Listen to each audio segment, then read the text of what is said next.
Matthieu 17, 3 à 5 dit ceci. « Et voici Moïse et Élie leur apparurent, s'entretenant avec lui. Pierre, prenant la parole, dit à Jésus, « Seigneur, il est bon que nous soyons ici. Si tu le veux, je dresserai ici 3 tentes, une pour toi, une pour Moïse et une pour Élie. » Comme il parlait encore, une nuée lumineuse les couvrit. Et voici, une voix fit entendre de la nuée ces paroles. « Celui-ci est mon fils bien-aimé, en qui j'ai mis toute mon affection. Écoutez-le. » Ok. Ça, je pose ça là. Et nous allons commencer de quelle manière? Vous avez vu que hier, je vous ai dit que nous étions en présence, en réalité, de 2 Soukotes. Ok? Ce Soukote que nous connaissons, un Soukote de 7 jours, et celui dont je vous ai parlé hier, ce Soukote de 3 jours. Nous avons compris que le Soukote, c'est quelque part une communion aux souffrances, aux souffrances de ceux, ok, qui ont souffert avant.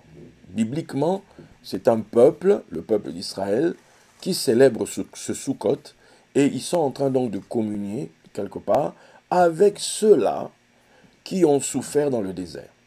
C'était ça l'objectif de cette fête. Ok? Bien. Donc, mais maintenant, pour comprendre Soukote, il faut remonter un peu avant. C'est-à-dire, avant ça, nous avons 10 jours. Nous avons de Rosh Hashanah, ok, le premier Tishri, jusqu'au 10 Tishri, qui est Yom Akipurim. Bien. Donc, on a 10 jours. 10 jours terribles, voilà. Mais maintenant, il se passe quelque chose à Yom Akipurim. Ce jour-là, il y a une cérémonie, un cérémonial, qui concerne les 2 boucs. Ok?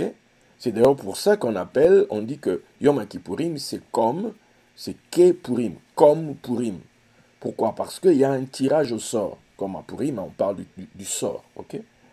Donc, il y a une histoire de tirage au sort à Yom Kippourim. Et ce jour-là, donc il y a les 2 boucs que l'on amène. Et on va tirer au sort. Un, ça sera pour l'Éternel. Et l'autre, ça sera pour Azazel. Ok? Suivez bien ce que je suis en train de vous dire là. Donc, vous retrouverez ça dans Lévitique 16. Ok? Genre de 7 à 23 par là-bas. Donc, on fait un tirage au sort. Hein, il y a tout un cérémonial. Voilà, je ne vais pas m'arrêter là ce soir, parce qu'on préfère un enseignement spécifique à ça. Mais que vous compreniez que il y a donc un bouc qui, lui, va porter les péchés, tout ça, et qui va être pour l'Éternel, qui va servir, on va prendre son sang, qu'on va emmener sur le, comment on appelle ça, le propitiatoire, ok, avec le sang du taureau, hein, voilà, parce que je vous ai déjà dit qu'à Yom Kippourim, il s'agit du sang du taureau et du sang du bouc. Bon. Donc, mais le problème, c'est que pour le bouc, il y en a 2. Un pour l'Éternel et un pour Azazel. Ok, quand tu écris Azazel, tu vas voir que ces 2 mots, c'est Ez et puis Azal. Le Ez d'avant là, c'est ça bouc. Ok, bouc, chèvre, voilà. Et Azal, qui signifie partir, envoyer. Ok, genre disparaître, partir, bon, voilà.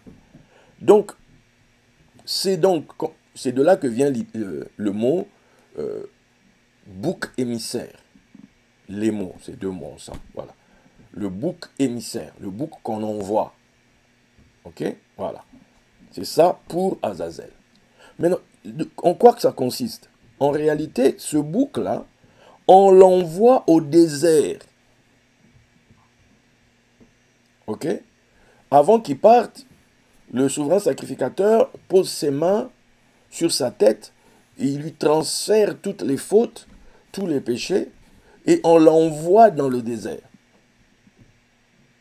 Ok? On l'envoie au désert. Bon. Maintenant, c'est intéressant de s'arrêter un peu ici. Pourquoi?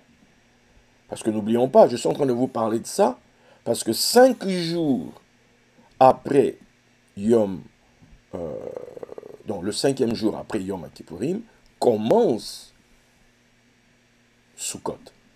Or, nous avons dit que à Yom Kippourim, c'est un jour, j'en ai déjà parlé, je pense l'an dernier, peut-être à Sukkot, je ne sais plus, où il était question de ce manteau, puisque c'est dans Kippourim, tu as kafar, la couverture.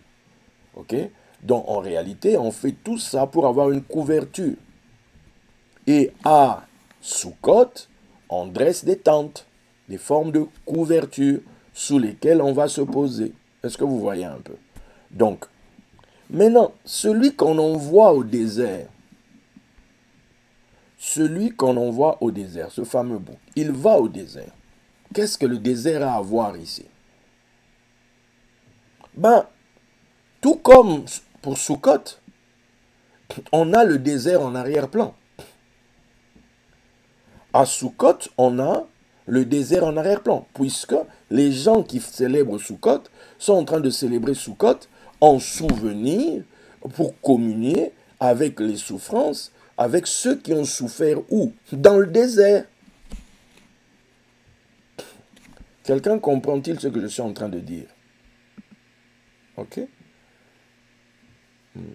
Bien le bonsoir à tous ceux qui nous ont rejoints. Bien le bonsoir Nadi, Chantal, bien le bonsoir à tous. Bien. Donc il y a des gens qui ont souffert dans le désert. Il y a, on va dire, une foule qui crie dans le désert, qui dit, nous on a galéré, nous on a souffert, et nous on nous a laissés genre dans le désert. Nous on nous a genre abandonnés ici. Nous, etc., etc. Bref, gens, ils ne sont pas contents, ils ne sont pas d'accord. Donc, on va aller donc vers ces gens-là. C'est des lieux inhabités. Voilà. OK? Donc, on va donc aller vers ces gens-là. Les démons qu'on les chasse, on va aller dans les lieux arides. C'est-à-dire aller où? Dans les déserts. OK? Donc, on envoie ce bouc, il est envoyé vers ceux qui sont au désert, en fait. Il va donc comme pour apaiser, pour calmer, pour tranquilliser. Bref, c'est lui qui va là-bas, qui doit aller dealer avec eux. Ok? Est-ce que vous comprenez le truc? C'est lui qui va dealer là-bas. C'est un émissaire, on l'a envoyé pour calmer ceux qui sont au désert. Pour gagner l'apaisement de ceux qui sont dans le désert. Disons les choses. Ceux qui sont dans le désert, pour le coup ici, ils sont morts. Ce sont des morts. Ok? Ce sont des morts. Il va à la rencontre des morts. Ok? Il faut, voilà, genre, il y aura des tractations là-bas, etc. Il y aura des discussions, il y aura non, non, moi pas d'accord, moi d'accord, moi blablabla. Bref, ce bouc, pour le coup, il meurt. Ce bouc meurt, ok? Dans la symbolique du texte, il meurt. Et c'est comme ça, en fait, que la couverture est acquise pour assurer la fête à Sukkot. Donc c'est comme si il y avait deux endroits où il fallait régler le problème. Avec Dieu et avec ceux qui sont morts. Tu vois, à Purim, ces deux aspects doivent être gérés. Obligatoire. Et ce n'est qu'après maintenant que la fête est mise en place, le temps maintenant de notre joie. Le temps où on honore ceux qui ont été dans le désert. Est-ce que ça, c'est déjà une bonne chose pour vous? Maintenant, on va pousser. Il y a un homme qui vivait dans le désert. qui a grandi dans les déserts. Ce gars-là, c'est Élie. Si on peut dire comme ça, Élie dans le sens, parce que je voudrais parler de Jean, en fait. Jean-Baptiste a évolué dans les déserts. Et quand Jésus va prendre son baptême, il va se passer quelque chose. Il va être envoyé, l'Esprit va le conduire où? Au désert. Jésus va être conduit au désert, où il va être éprouvé au désert. Il va avoir des tractations là-bas au désert. Tu vois? Et il va revenir du désert parce qu'il va triompher. Il va remporter la victoire. Il va être éprouvé combien de fois? On nous donne 3 fois. On nous parle de 3 tentations, 3 épreuves. Et c'est parce qu'il va revenir de là, il revient de là revêtu. Donc ici, ça fait donc office du bouc émissaire, de celui qui est envoyé dans le désert. Parce que quand tu vas dans le désert, en Christ, tu es censé revenir de là. Le but de tout ça, c'est de ramener un vêtement. Le but de tout ça, c'est de revenir avec le manteau, avec le revêtement. Quelque chose doit être donné venant de l'au-delà. L'au-delà. Voilà. Quelque chose. Tu dois revenir avec quelque chose de cette rencontre. Are you ready? Ce deuxième jour, on va balancer des trucs. Celui qui supporte, il supporte. Regarde. Quand Jésus, le texte qu'on a lu dans Matthieu,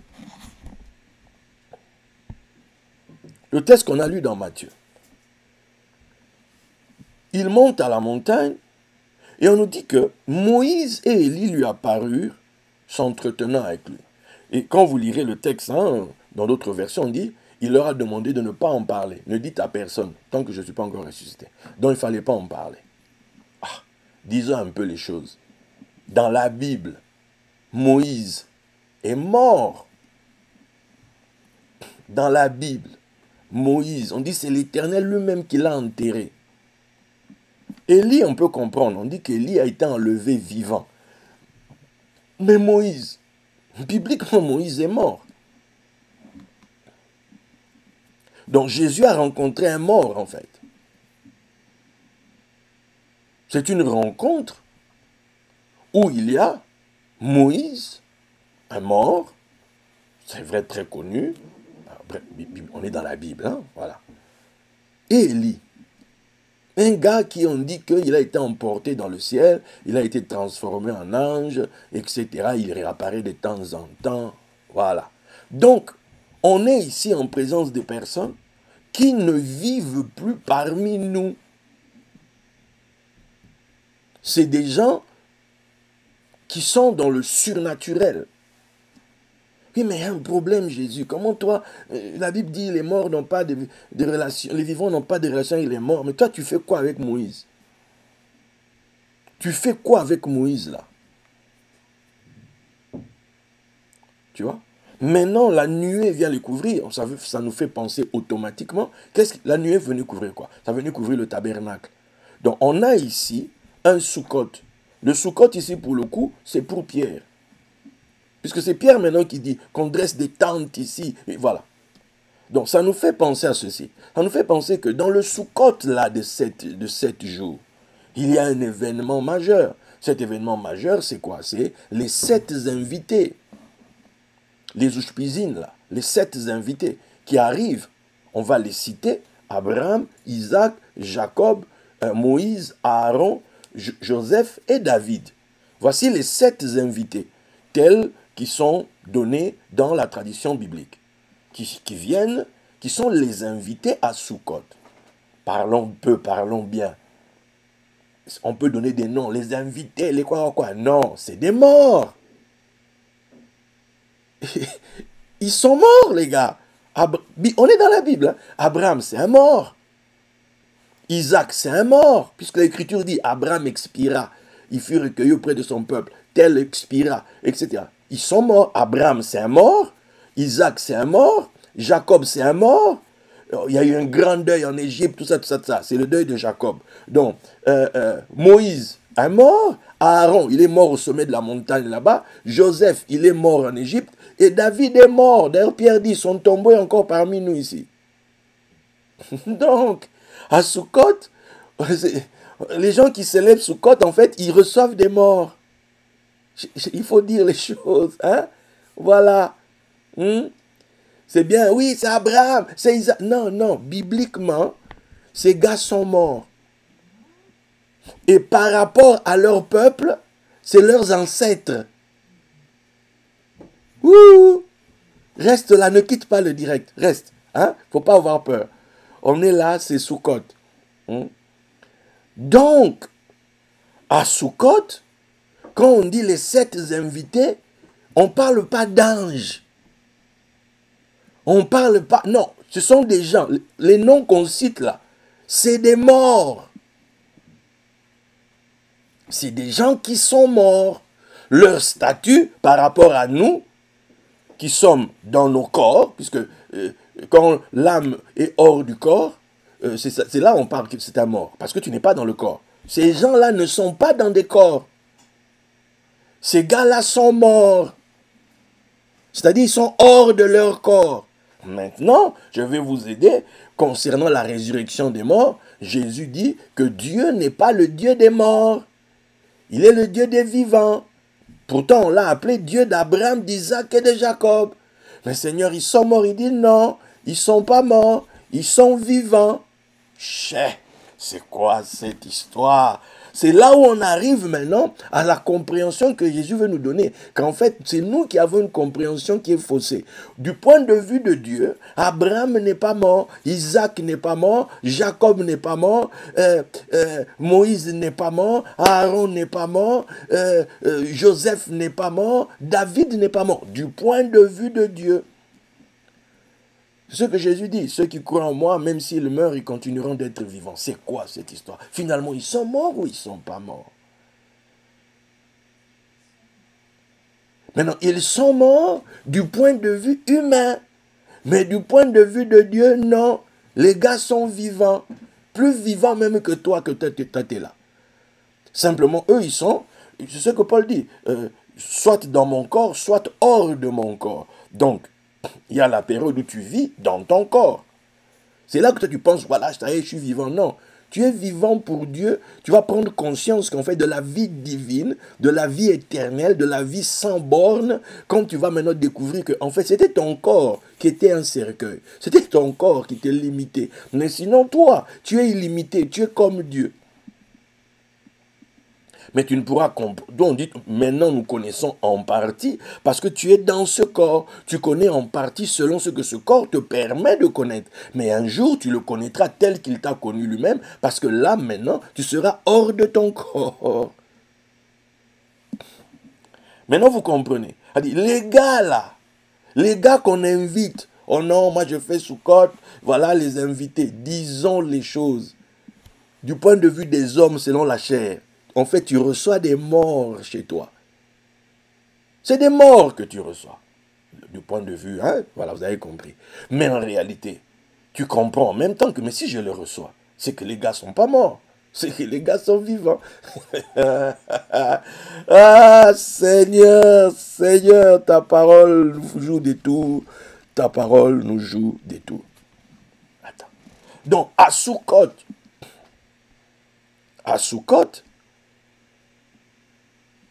on est donc censé recevoir des gens. On est donc censé recevoir des gens. Ok? Des gens qui, justement, vont nous accompagner, en fait. Oh, ça me fait penser à un film. Ça me fait penser à un film. Le Seigneur des Anneaux. Le moment où on dit à Aragorn, toi, tu n'iras pas avec le roi Théoden. Toi, tu dois aller dans la montagne ici, parce qu'il y a une armée qui dort dans cette montagne. Et il faut aller les chercher, il faut aller les convaincre pour que eux puissent entrer dans la bataille. Parce que la prophétie avait dit, il ira vers cela. Et ils arrivent devant un endroit, on dit, la porte est bloquée, la porte est fermée, ce sont les morts qui l'ont fait. Est-ce que vous voyez l'endroit où maintenant Aragorn entre dedans? Aragorn entre à l'intérieur. Il va où? Il va à la rencontre du roi de cette armée des morts. Mais avec qui il cause. Donc ces morts ne sont pas si morts que ça. Ils sont vivants. Puisqu'il parle. La Suisse, j'ai déjà vu que tu as des projets pour TikTok. J'ai vu, même si tu as retiré. J'ai déjà vu. Donc, maintenant, est-ce que quelqu'un est en train de comprendre ce que je suis en train de dire?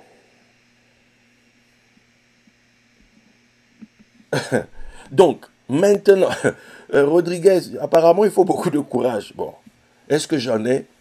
Ou peut-être que je suis juste un peu fou. Un poco loco, maybe, peut-être. Je ne sais pas.